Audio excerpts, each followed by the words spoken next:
Hey everyone, this is Pooja, and in this video today, I am asking a question. Who is your shepherd? If you go to church, you have seen or heard or read stories of Jesus, and there's lots of analogies about Jesus being the good shepherd. In the 10th chapter of the Gospel of John, you will find that Jesus makes the claim, I am the good shepherd. And then he goes on to say that my sheep hear my voice and they will never follow after a stranger or hear another voice. So he's already giving you that power, the power to believe that you and I have the capacity to hear his voice.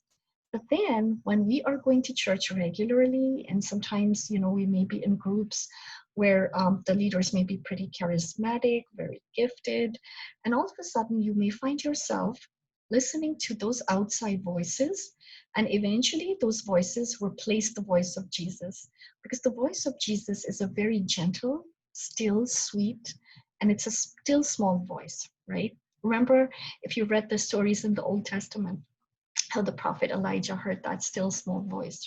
So God's voice, when it speaks to us, is usually just like that, very gentle, very sweet, very calming.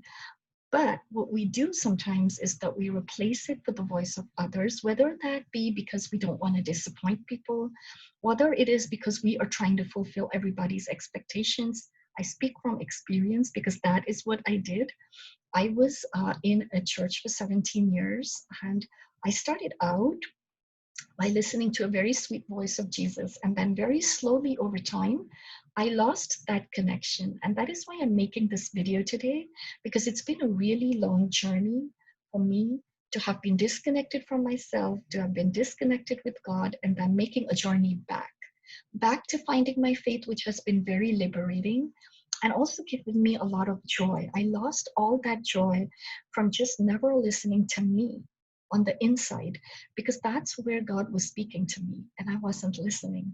So I just want to encourage you, if you are in that place, if you are looking to meditate on some scriptures for this, then the Gospel of John, chapter 10, is what liberated me. And I hope that you will find encouragement there.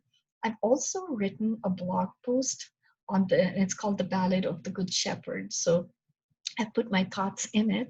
And if you're interested, you can click on the link that I'm going to be putting in the description and you can read that poem as well.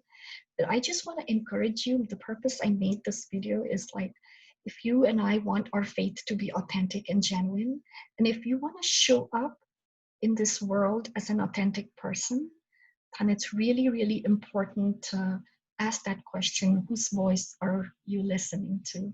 I hope that this has been encouraging for you, and I will see you in my next video.